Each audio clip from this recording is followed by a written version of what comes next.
ছি ছি ছি ছি ছি, সব মাংসগুলো যে একেবারে নষ্ট হয়ে গেছে। এবার বুঝি আমার মাংসের ব্যবসা একেবারে লাটে উঠবে।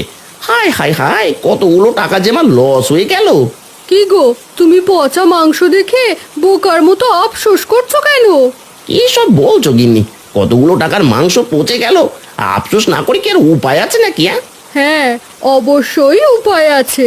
তুমি এই মাংসগুলো হাটে নিয়ে সস্তায় বিক্রি করে দাও। এই পচা মাংস নিয়ে হাটে গেলে সবাই যে আমার হাড়গোড় থেকে মাংস আলাদা করে ফেলবে গিন্নি। না, কেউ তোমার হাট থেকে মাংস আলাদা করবে না, কারণ এই বৃষ্টির কারণে মাংসের ভেতর থেকে কোনো পচা গন্ধ বেরোবে না, আর তুমি ধরাও পড়বে না। আরে তাই তো, তুমি তো ঠিক কথাই বলেছো। দাঁড়াও দাঁড়াও গিন্নি, আমি এখনই পচা মাংসগুলো বিক্রি করে আসছি।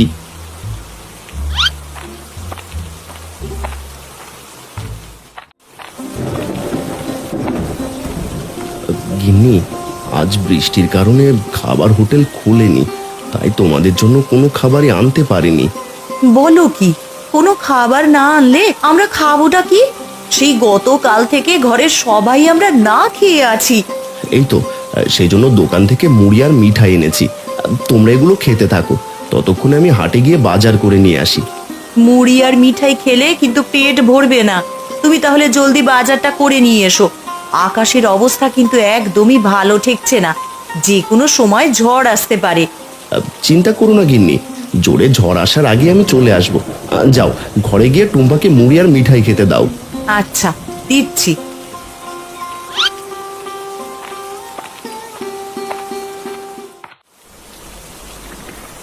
একই দিনকাল পড়লো রে নিতাই, সে সকাল থেকে এক নাগাড়ে বৃষ্টি নেমেই চলেছে। বলি, বৃষ্টি না কমলে বাজারে যাব কিভাবে? বৃষ্টির দিনে ওই একটাই ঝামেলা খুড়ো, বাজার করতে যাও আর বাজারে গিয়ে দেখো সদাইয়ের দামে আগুন। সে আর বলিস নে নিতাই, গতকাল তোর বুড়িমার জন্য মাংস কিনতে হাটে গিয়েছিলাম। মাংসের যা দাম তা শুনে দৌড়ে চলে এসেছি। শুধু মাংসই নয় খুড়ো, বৃষ্টি নামলে অন্য সব জিনিসের দামও একেবারে আকাশ ছোঁয়া হয়ে যায়। না, আজ অনেক গল্প হয়েছে, এবার চল বাজারে গিয়ে কিছু সদাই নিয়ে আসি, নয়তো তোর বুড়িমা আমাকে আর আস্ত রাখবে না।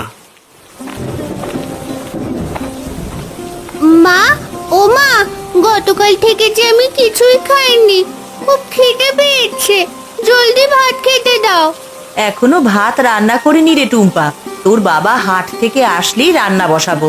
এখন মিঠাই আর মুড়ি খেয়ে নে। না না মা, মিঠাই মুড়ি আমি একদমই খেতে পারি না। তার চেয়ে বরং কাকার বাড়িতে যাই, গিয়ে দেখি তারা দুটো ভাত খেতে দেয় কিনা। কি, তোর কাকার বাড়িতে যাবি? না না, ওই বাড়িতে তোকে যেতে হবে না। তুমি বললে তো হবে না মা, আমার যে খুব খিদে পেয়েছে। তাছাড়া কাকিমা প্রতিদিন সকালবেলা গরম ভাত রান্না করে, বৃষ্টির দিনে গরম ভাত খেতে খুব মজা লাগে। না, মেয়েটাকে নিয়ে আর পারি না, কে জানে ওর কাকিমা ভাত দিবে কিনা। এই আসুন আসুন, সস্তায় টাটকা মাংস নিয়ে যান। বৃষ্টির ভেতরে একেবারে জলের দামে মাংস বিক্রি করছি। কি বললে দাদা, জলের দামে মাংস বিক্রি করছো? মানে কত টাকা কিলো? বেশি না দাদা, মাত্র 200 টাকা কিলো। তা বলো, তোমাকে কত কিলো মাংস দেবো? কি সব বলছো? বৃষ্টির দিনে সব কিছুর দাম দ্বিগুণ, আর তোমার মাংসের দাম কিনা অর্ধেক।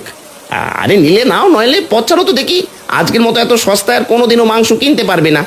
সেটাও তো ঠিক বলেছো, কিন্তু কম দামের মাংস ভালো হবে তো? যদি ভালো হয় তাহলে আমাকে 1 কিলো মাংস দাও। আজ মাংস দিয়ে গিন্নিকে খিচুড়ি রান্না করতে বলবো।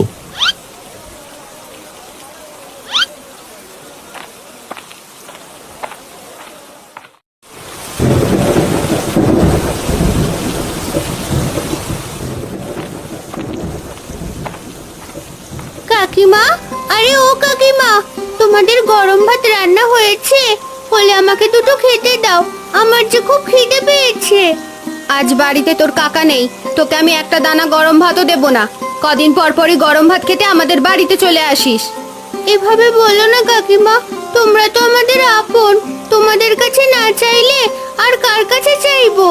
কার কাছে চাইবি সেটা আমি কি করে বলবো? তবে আমি একটা দানাও তোকে দিতে